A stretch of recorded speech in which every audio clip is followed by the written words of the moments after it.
ইন্নাল হামদালিল্লাহ আসসালাতু ওয়াসসালামু আলা মাল্লা নবিয়্যা বাদা। আসসালামু আলাইকুম ওয়া রাহমাতুল্লাহি ওয়া বারাকাতুহু। প্রিয় দিনী ভাই বোনেরা, দেশ এবং প্রবাস থেকে যারা আমার এই ছোট্ট ভিডিওটি দেখছেন, আপনারা সকলকে অসংখ্য অসংখ্য ধন্যবাদ।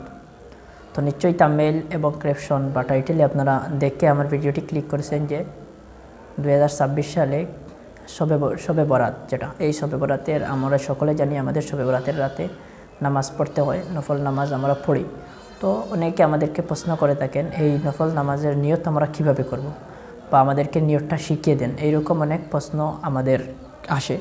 তো সেই আনসার দেওয়ার জন্য আজকের ভিডিওটি ক্রিয়েট করেছি। তো আপনারা যারা ভিডিওটি ক্লিক করেছেন আপনারা সকলকে অসংখ্য অসংখ্য ধন্যবাদ, এবং আপনারা ভিডিওটি সম্পূর্ণ দেখার চেষ্টা করবেন ইনশাআল্লাহ। আর আমি এটা আশাও করি আপনি যদি আজকের এই ছোট্ট ভিডিওটি একবার যদি দেখতে পারেন তাহলে ইনশাআল্লাহ বাংলা এবং আরবি সহ আপনি নিয়তটা অক্ষরে অক্ষরে বুঝতে পারবেন এবং শিখতে পারবেন। আর কখনো অন্য কারো ভিডিও দেখার প্রয়োজন হবে না বা অন্য কাউকে জিজ্ঞেস করতে হবে না ইনশাআল্লাহুর রহমান। তো আসুন সময় নষ্ট না করে আজকের ভিডিওটি শুরু করা যাক। তো ভিডিওটি শুরু করার পূর্বে আপনাদের কাছে ছোট্ট একটা রিকোয়েস্ট, আপনি যদি এখনও এই চ্যানেলে নতুন কোনো দর্শক হয়ে ভিডিও দেখতেছেন ওই রকম হয়ে থাকেন তাহলে অবশ্যই আমাদের এই চ্যানেলটি সাবস্ক্রাইব করে আমাদের সাথে থাকুন, এবং ফেসবুক পেজ থেকে ভিডিওটি দেখলে অবশ্যই পেজটি ফলো করে ভিডিওটি শেয়ার করে অন্যদেরকে দেখার সুযোগ করে দেবেন। তো আসুন সময় নষ্ট না করে ভিডিওটি শুরু করা যাক। তো আপনারা ভিডিও দেখেছেন দিনের আলো এবং আমি সাথে রয়েছি মোহাম্মদ খায়রুল ইসলাম। তো দেখুন, আসলে বিষয়টা হলো অনেকে প্রশ্ন করেন যে শবে বরাতের নামাজের নিয়ত কিভাবে করতে হয়, বা আরবিতে কিভাবে আমরা শবে বরাতের নামাজের নিয়ত করব।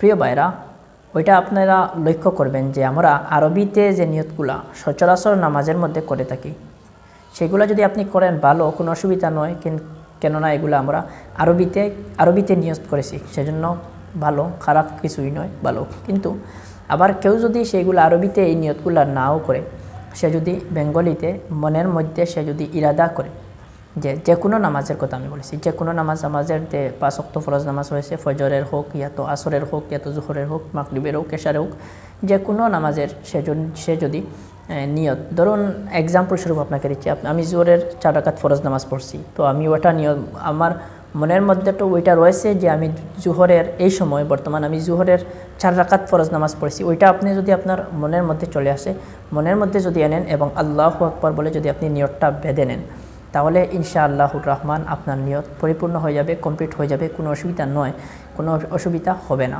কেননা বুখারী শরীফের প্রথম হাদিস, যেটা ইমাম বুখারী রাহিমাহুল্লাহু তাআলা যে প্রথম হাদিসটি এনেছেন সেটা হলো ইন্নামাল আমালু বিন্নিয়ত আও কামা ক্বালা আলাইহিস সালাতু ওয়াসসালাম, যে প্রথম হাদিসটাও হলো যে কোনো মানুষ যদি কোনো কাজ করতে হয় তার প্রথমত নিয়তের প্রয়োজন হবে, নিয়ত করতে হবে। তো ওই নিয়ত থেকে এই নিয়ত দিয়ে এটা মুরাদ নিয়েছেন যে ওই নিয়ত থেকে আপনার দিলের ধারণা, আপনি যে কোনো নেক কাজ করলে, কোনো নামাজ পড়লে বা কোনো ইবাদত করলে, সেই ক্ষেত্রে আপনার যদি ধারণাটা ভালো হয়, ভালো ধারণা নিয়ে আপনি যদি করেন, বা আপনি কোরআন শরীফ তিলাওয়াত করতেছেন, যেহেতু কোরআন শরীফ তিলাওয়াত করতেছেন নিশ্চয়ই আপনার মনের মধ্যে রয়েছে যে আমি কোরআন তিলাওয়াত করছি, সেজন্য তো আপনি কোরআন তিলাওয়াত করতেছেন, সেই ক্ষেত্রে আপনার নিয়ত হয়ে গেছে ইনশাআল্লাহ। তো বিশেষ করে আসুন অন্যদিকে সময় নষ্ট না করে শবে বরাতের দিকে আমরা আসি। শবে বরাত যেটাকে লাইলাতুন নিসফে মিনাশ শাবান বলা হয় হাদিসের পরিভাষায়, অর্থাৎ শাবানের মধ্যবর্তী রাত। শাবানের মধ্যবর্তী যে রাত, ওই রাত্রে আপনি নামাজ পড়তে পারবেন, কেননা হাদিস শরীফের মধ্যে বর্ণনা রয়েছে তোমরা দিনের বেলা রোজা রাখো এবং রাত্রিবেলা নামাজ পড়ো, ওইভাবে রয়েছে হাদিসের মধ্যে বর্ণনা। সেক্ষেত্রে আমরা 2 রাকাত করে নামাজ পড়বো। নিয়ত কীভাবে করবো ওইটা নিয়ে আলোচনা। তো আই হোপ আপনি যদি আপনার মনের মধ্যে এটা যদি আশা করেন, বা এটা যদি আপনি মনের মধ্যে এনে থাকেন যে আমি 2 রাকাত নামাজ পড়েছি শবে বরাতের, 2 রাকাত শবে বরাতের নামাজ পড়েছি 2 রাকাত, ওটা যদি আপনার মনের মধ্যে এনে আপনি যদি আল্লাহু আকবার বলে নিয়ত বেঁধে নেন, ইনশাআল্লাহ আপনার নিয়ত কমপ্লিট হয়ে যাবে, ওইটা বেহতর, ভালো। তো তারপরেও যদি আপনি চান আরবিতে পড়বেন, আরও বেহতর করে পড়বেন, যে আপনি নিয়তগুলো আরবিতে চাইলে মুখ দ্বারা উচ্চারণ করে পড়তে পারেন, তো সেটা আপনাদেরকে আজকের ভিডিওতে আমি আরবি এবং বাংলা সহ শেখানোর চেষ্টা করবো ইনশাআল্লাহুর রহমান। তো বেঙ্গলিতে এটাই আপনারা যেহেতু দেখেছেন যে আরবি বাংলা সহ তামিলের মধ্যে, বেঙ্গলি আপনাদেরকে বলে দিয়েছি যে মনের মধ্যে আপনি আনবেন যে আমি 2 রাকাত করে নামাজ পড়তেছি লাইলাতুল বরাতের বলে, যদি আপনি আল্লাহু আকবার বলে নিয়ত বেঁধে নেন, ওইটা বেঙ্গলিতে আপনার হয়ে যাবে, মনের ধারণা সেটা কমপ্লিট হয়ে গেছে। তো তারপরে আপনি এইভাবে যদি না করে আপনি যদি চান যে আমি আরবিতে নিয়ত করব, তো তাহলে কোনো করতে পারবেন।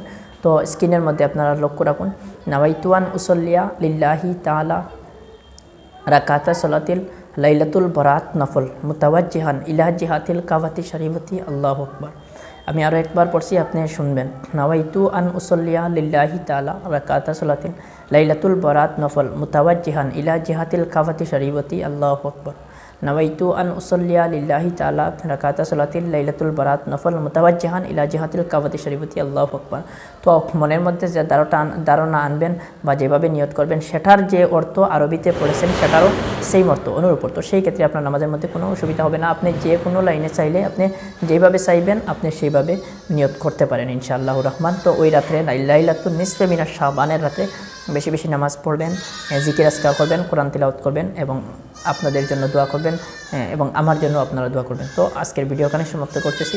ভালো থাকুন, সুস্থ থাকুন। আপনাদের সামনে দেখা হচ্ছে নতুন কোনো ভিডিওর মাধ্যমে এবং ভিডিওটি ভালো লেগে থাকলে অবশ্যই সাবস্ক্রাইব করতে ভুলবেন না ইনশাআল্লাহুর রহমান। আসসালামু আলাইকুম ওয়া রাহমাতুল্লাহ। খুদা হাফিজ।